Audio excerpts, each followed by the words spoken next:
thank you, Frank. That was a really great introduction. I don't know what to say in addition to that. And thank you for inviting me. It's beyond an honor to read with the great Anne Waldman.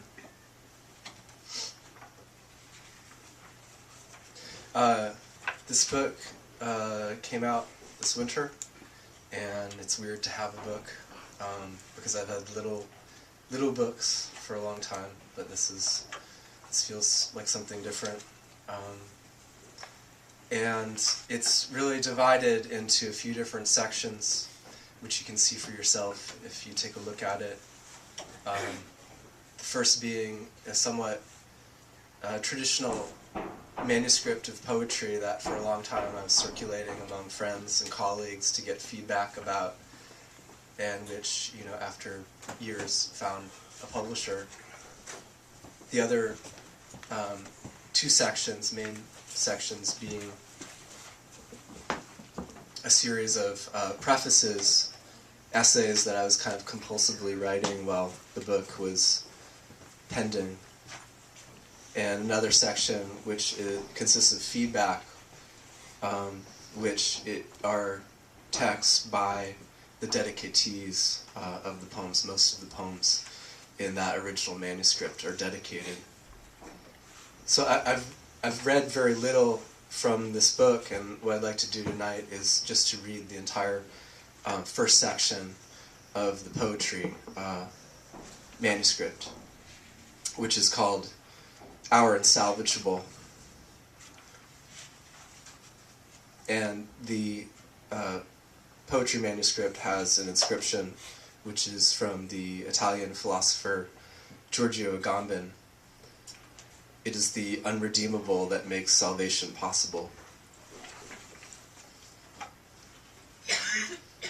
Our insalvageable.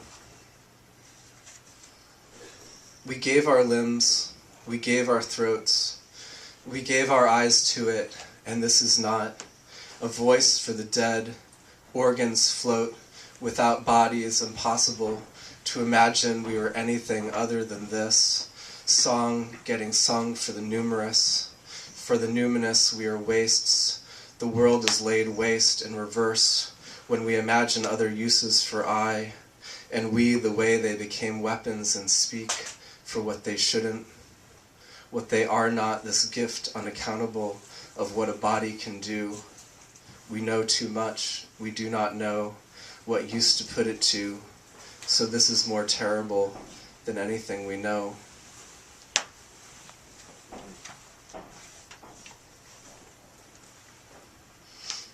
No one was the wiser how much blood there would be. No one seemed to care, given to stenches they can't see. Offshore we must find a means that is pure to gather again. We must shove dirt in our mouth until we taste blood. That blood occulted like the 5% who took all the wealth. In the meantime, there will be new uses in this eating of dirt, this new remembering, which must remain our meaning.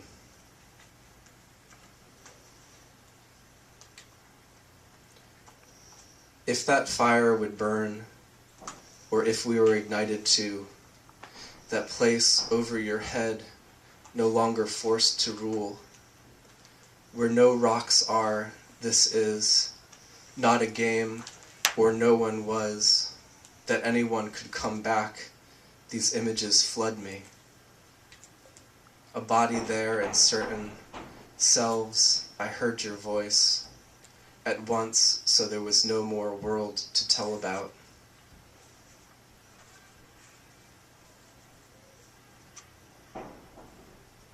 We fuck death, put it there, ostensibly where some feast was committed in your mouth, fisted to speech, made obedient in song.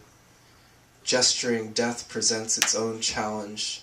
To fuck or to forget it is to not make us go away into whole things, whole objects we are not, tantamount to, not par more enough, nor will a color theory do alone what the word separates, the names of things Valérie would go about forgetting for the beauty of the thing itself, what Wiener prized for its health, so swayed by forces beyond evaluation.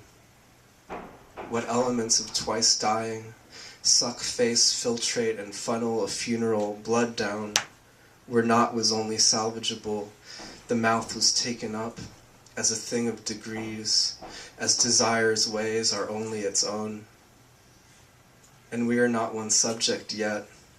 Death does not occur in the present, after all. So fuck it, we are only bodies sometimes, oftener subjects turned on by objectivity, parsed to places, explained away for this, so try to explain this. The outline, the stench absented on our lips, enveloping a nation's self-assured boundaries, if sovereignty is also a body, or even just an allegory for a more permeable country, what erupts us?